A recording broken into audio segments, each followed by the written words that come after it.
B-13.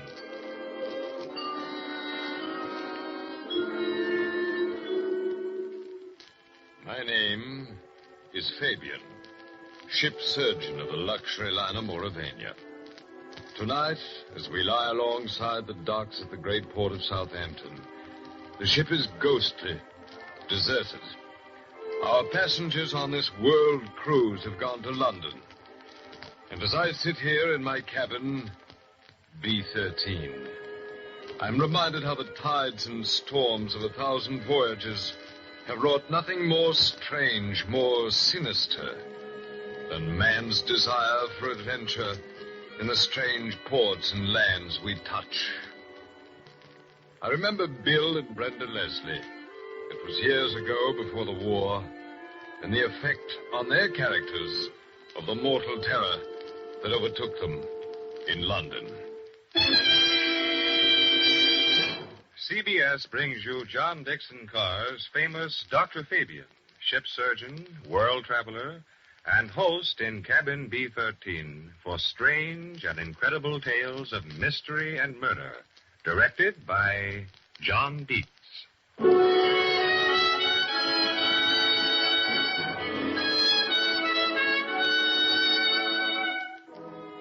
London and Hampden's Hotel in Norfolk Street off the Strand. A quiet little street sloping down to the river. Quiet little hotel.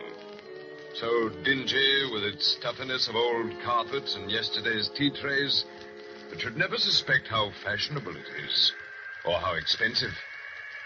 Can't you hear the lift whining as its two latest arrivals, the husband American, the wife English, go swaying up to a bumpy stop?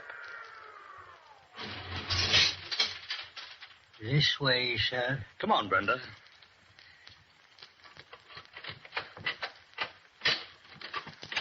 Will there be anything else, sir? That's all, thanks. Oh, wait a minute. Here. Oh, thank you, sir. Bill, darling, please don't look so bewildered. Was I looking bewildered? I know the furniture's red plush and dates back to the 1860s. I know we can't get a private bathroom. By George, the waiters look as old as the furniture. But if only we'd gone to Claridge's or the Savoy or any one of a dozen places I suggested. Darling, you don't understand. No? Who the devil wants to go to Claridge's or the Savoy? This is London. Oh, Bill, I'm afraid I still don't understand. I've been in the diplomatic service for 7 years. I've been stationed in 3 capitals, but I've never been here. It's a lovely old town. Oh, it's home. It's home to me, too, in a way. It's put a spell on my imagination ever since I was a boy so high. Sherlock Holmes, Dr. Fu Manchu, hansom cabs rattling through the fog. Darling, you don't think we still ride about in hansoms. No, but it's the spirit of the thing. Here, look out of this window. Yes? Gray and black buildings. Twilight coming down. And yes, look down there. Where? I don't see anything. It's one of your famous barrel organs. Here, let's have the window up. It's under our windows, Brenda. What's the tune, dear? Do you know it? Oh, something about she was a lassie from Lancashire. It's a very old one. But it's right, don't you see? Everything's right. And if I crane out of the window sideways like this, I can see down to the river. That's where the bodies fall off walls and the police launches go out. Oh, Bill, please listen to me. Yeah? Put your arms around me. Look down at me. There. I have a funny face. I admit I have a funny face. I love you terribly, Bill. Mm-hmm. I don't mean any words like very much or a lot.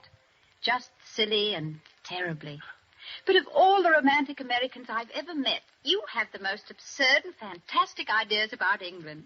You don't really expect to find Scotland Yard men in bowler hats trailing you every step. Now, do you? That wasn't the point, Brenda. I only When you said think that... about it, just remember the barrel organ. Safe, stodgy, comfortable. That's London, Bill. Will you remember? Well, at least they've got telephones in this place. Hello? Mr. William Leslie? Yes, speaking. This is the reception desk, Mr. Leslie. There's a man here who insists on seeing you. In fact, the man is on his way upstairs. He's a police officer. What did you say? A police officer, sir. A police officer, huh? I see. He isn't by any chance from Scotland Yard. Yes, sir. I thought you might like to know. Did you hear that, Brenda?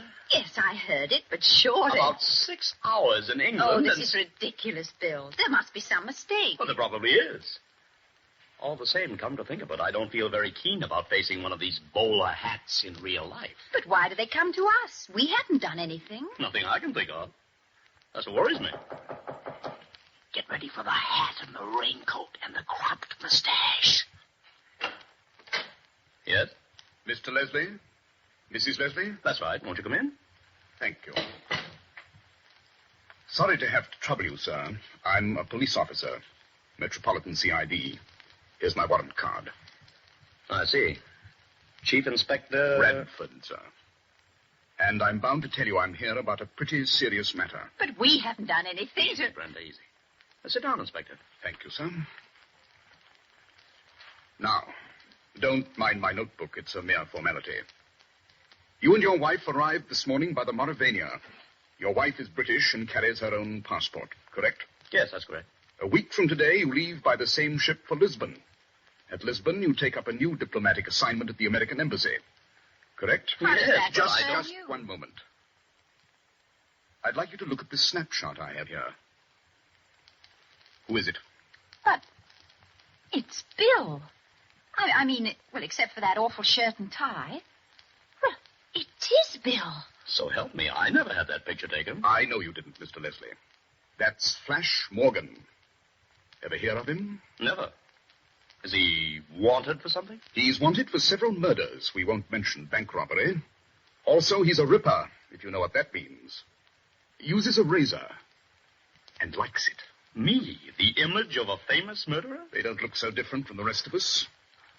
Do you realize, sir, you can't leave this hotel without being nabbed as Morgan by the first copper you meet? But I can prove who I am. I've got my papers. You got your papers. Right. Suppose Morgan gets them. Morgan? The Mauravania sails a week from today. Somebody called William Leslie, carrying diplomatic immunity, sails with her. What's to prove it's really you? You mean he might... I do. Oh, that's impossible. He couldn't get away with it. No, I don't think he could, but I'll give you 10 to 1 he tries it. This is too small a country to hide in, and he can't get away. He's desperate. This is his last hope.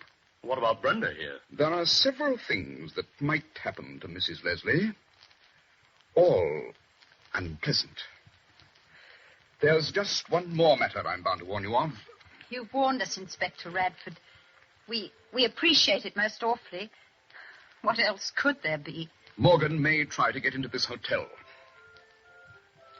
Safe, stodgy, comfortable. I see what you mean, Brenda. I beg your pardon, sir? Oh, just a little joke between my wife and myself. It's getting chilly. Better close the window.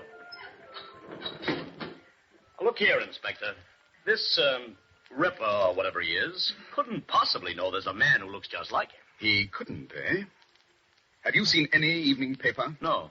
Some fool took a picture of you getting off the boat train. It's been published with comments on the resemblance. You'll find Morgan's story also with pictures on the front page. Here's the Standard. Read it. But haven't you got any idea where this man is? No, madam, we haven't. He used to have a hangout at 96 Fleet Street up over a barber's shop. But he won't go there now.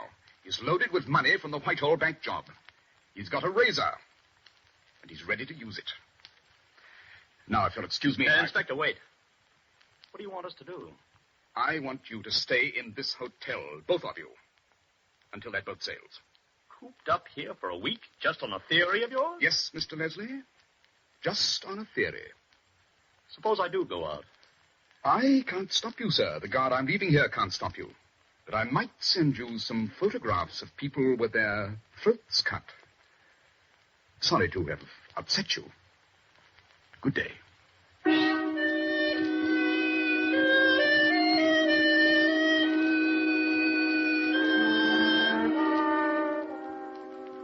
Hardly any change yet in the purplish-white tinge of early evening. No street lamps alight. But a thin mist, white with late October chill, is creeping up from the river as Bill and Brenda Leslie still sit in the red plush room, staring at nothingness. Brenda? Yes, dear? What was the number of that address Radford gave us, where Morgan used to hang out? I don't remember. 96, wasn't it? 96 Fleet Street? Why do you want to know? Because I'm going there. And I'm going now. Yes, I thought that was it. Bill, you can't. You mustn't. You can't do anything there. I know. Then why go at all? Sweetheart, you know what our life is. It's a wonderful life. Oh, with you, yes, every minute of it. But the diplomatic service. Vous allez bien, Madame la Comtesse? I am sure, Senor, that the Rio Alta Bridge will be a great success. Who precedes whom at dinner? Does the envoy's wife eat artichokes? Look, Brenda, suppose I captured Morgan before the police do. Bill, are you absolutely mad? No, darling. Once or twice in every man's life, something taps him on the shoulder and says, come on, I dare you. Mostly we turn away and pretend we don't notice. But not this time. I'm taking the dare. Bill, come back here. You're not to go. Where's my overcoat? I've got it. Now, this address... If you go, I'm going with you. Oh, no. This isn't a woman's kind of dare, and you know it. It's as much my dare as it is yours. 96 Fleet Street, up over a barber shop. How do I get there?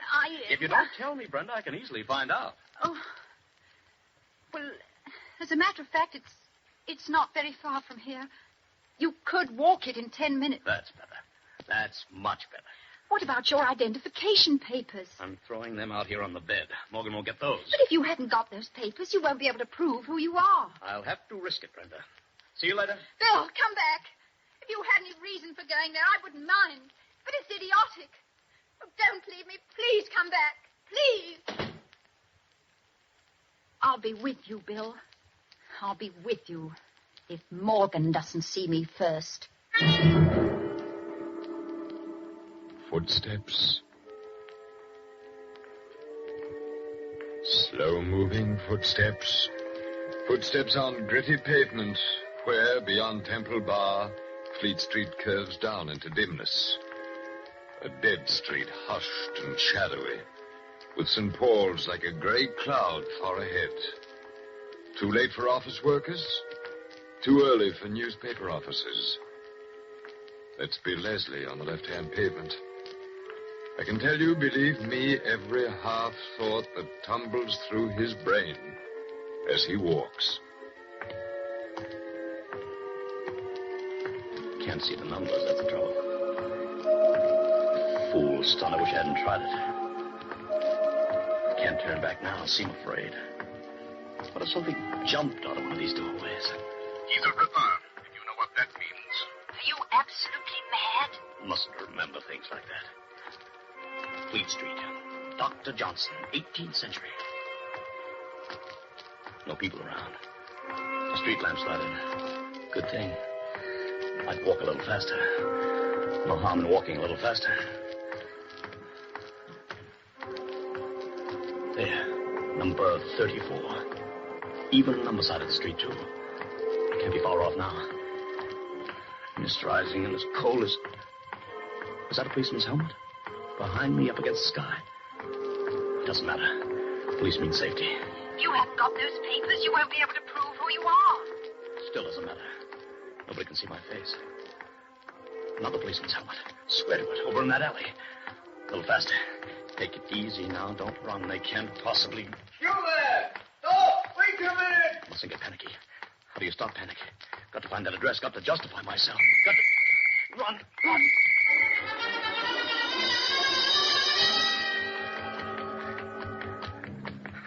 96. Little entry. No door. Flight of steps. Easy on the jump now. Run up quiet as you can. Door with glass panel. Henry M. Jenkins, barber. Door open and... A large room, perhaps not too clean, with a cork floor giving back no sound. Facing you, a window. On your left, another door. On your right, a wall of mirrors with two white barber chairs. This is what Bill Leslie sees amid a gleam of mirrors and a thick odor of hair tonic. On a white stool sits a little old man with yellow-white hair and a reddish nose, peering up from a paper with Cockney friendliness. Why, I beg your pardon. I didn't mean to crash in like this. Not a bit of it, sir. Nobody here, sir. Glad to have you come up any way you like. I've come about something important. Oh, I want to shave, please. And I'll just close this door. Shave, sir? Very good, sir. If you'll just come over here. That's it. Your overcoat, sir. Allow me. Oh, thanks. And in this chair, please. Now, we'll just whip out the cloth, and round your neck it goes. Oh, wait a minute. Don't tilt me backwards yet. Are you Mr. Jenkins? Now, that, sir, is what I call a real honor. What's so funny about it? Sorry, sir, it's only a joke. My name is Jenkins, and that's a fact, but mostly the gentlemen call me Old Scratch. Old Scratch? Oh, not in a religious way. Lummy, I sure don't not. With me, a chapel goer for 40 years, and a teetotaler so's me hand wouldn't shake. Excuse me, sir. Mix the lather. No, sir, it's only a joke. If they call me Old Scratch, or as it might be Old Nick, it's 'cause they know I won't nick 'em. Never miss with a razor, I don't. There now. Now we just tip the chair back. And I'll bet this lather I'm putting on is as comfortable as, well, as going home to tea and kippers on a night like this. It's remarkable, sir, how comfortable... Here, sir. What is it? What's wrong? We're trying to signal you, that's all. Hey? Keep on lathering. Don't speak any louder than I do. What is it, sir? What's up? Flash Morgan has just come in. Who? Flash Morgan. But there's nobody here but you and me. Lift your head up and look. You didn't see him. You were looking at the shaving mug. I saw him come in by the door from the stairs when you moved the chair. You sure you don't know who Morgan is? So help me, Harry, I don't. He's a killer. Wanted by the police. The police? Here now. I'll Finish with the lather and start shaving. But make it quick. Get a razor. Yes, sir. But... That's it. Where's the bloke? Is he a blooming ghost? He didn't look at either of us. He didn't make a sound. I saw him in the mirror. He bolted the glass paneled door on the inside. Look over and see if it isn't bolted. Yes, sir, it's bolted. He walked to a door at the back of this room. Behind me. Can you see it? Yes, sir. Of course I can see it.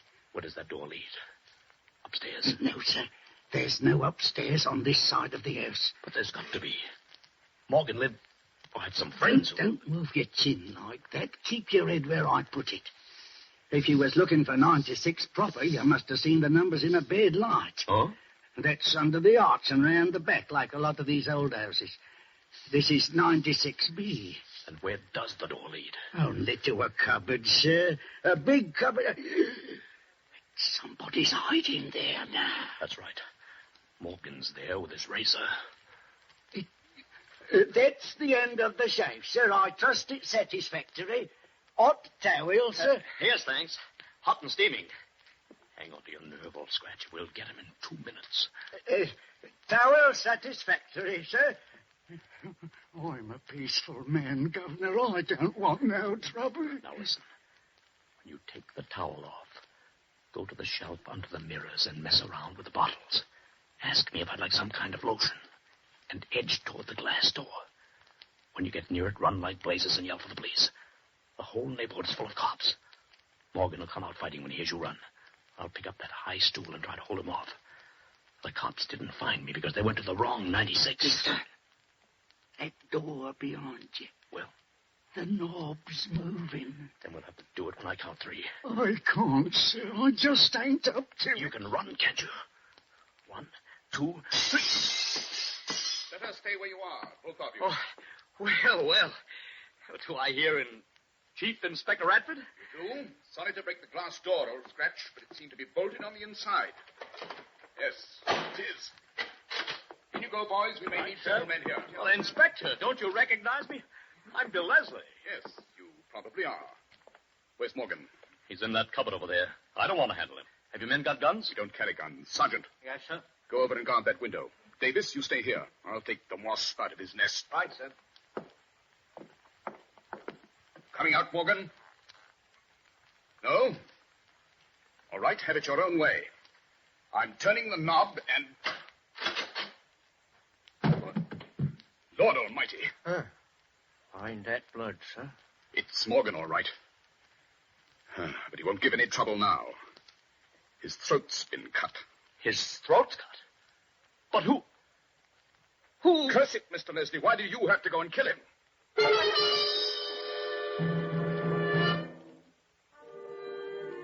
There's a famous building on the Thames embankment.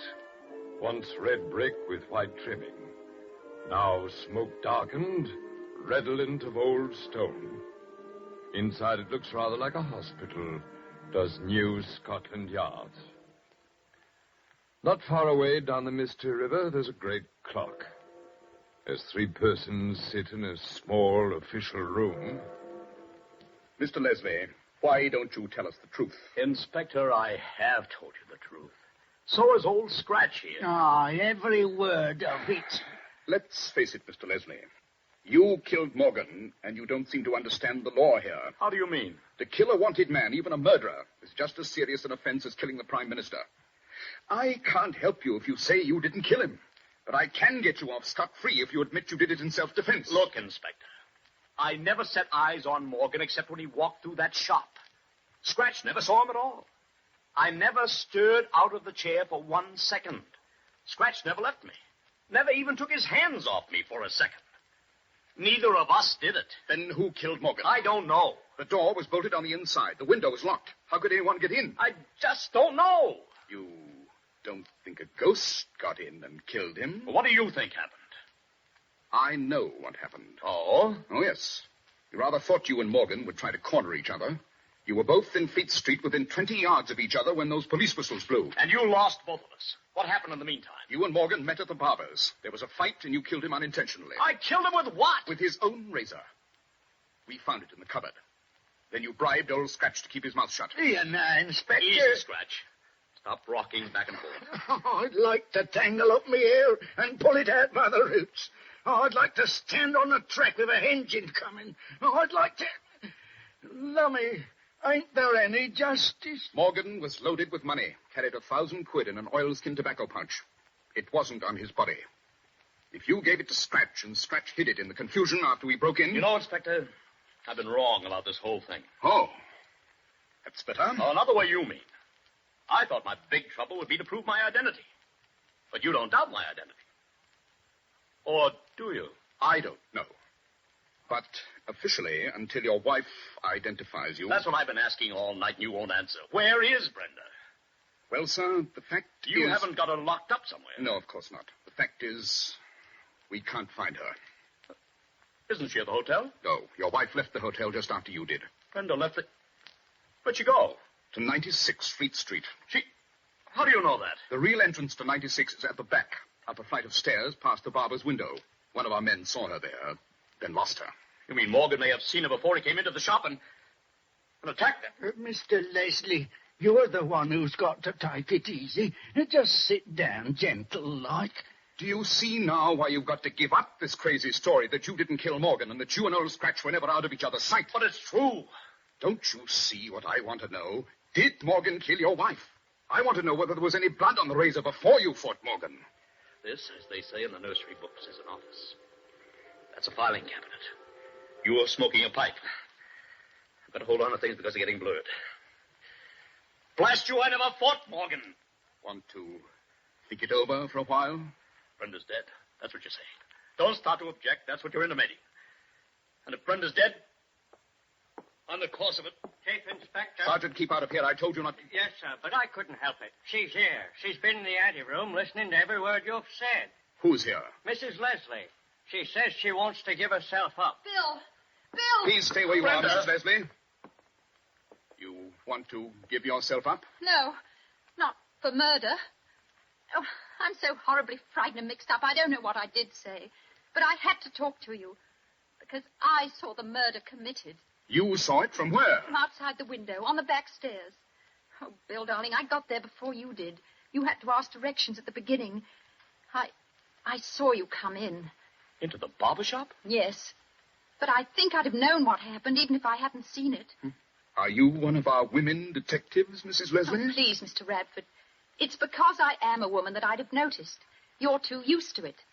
Bill thinks that man you call Old Scratch was never out of his sight for a moment. But he's forgotten something. Forgotten what? You've forgotten there were 30 seconds when you had a hot towel over your face and eyes. Sergeant, better grab our friend Scratch's arms, quick. Keep away, hurry, please! Got him safe, man. Go on, Mrs. Leslie. Well, he went to the cupboard. He opened the door only partly and slashed inside. He dropped the razor inside and came back with an oilskin pouch of money. He put the money under a trap in the cork floor. It took less than 30 seconds if you timed it. It's a pity I ain't got another razor. Old Scratch never misses with a razor. Better put the cuffs on him, Sergeant. You see, I already guessed he was an accomplice of Morgan's. You what? Oh, Bill, you're so adventurous you won't use common sense. He was reading an evening paper with pictures of Morgan and you, too. But he said he'd never heard of Morgan. You spoke first, so he knew you were the American. And he saw a way of killing his partner, Morgan, for the money. If he just dropped that razor in the cupboard, the police would think it belonged to Morgan, wouldn't they? I'm afraid they would. Only I'm an awful coward. I was so paralyzed I couldn't even scream.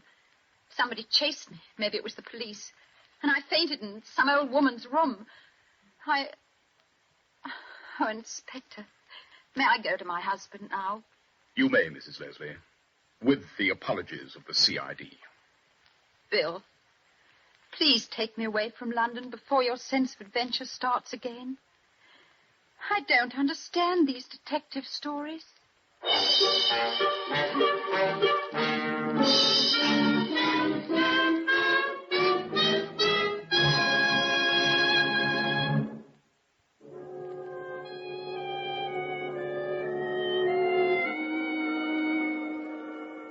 And so, in rather a pleasant vein, I end my story of the husband who sought trouble and the wife who got him out of it. And as I, Dr. Fabian, ship surgeon of the Mauravania, sit here in my cabin, B13, remembering this story, I wonder what other memories of strange and sinister happenings will come back as we touch at the other ports of our world cruise. I hope to greet you again next week in cabin B13.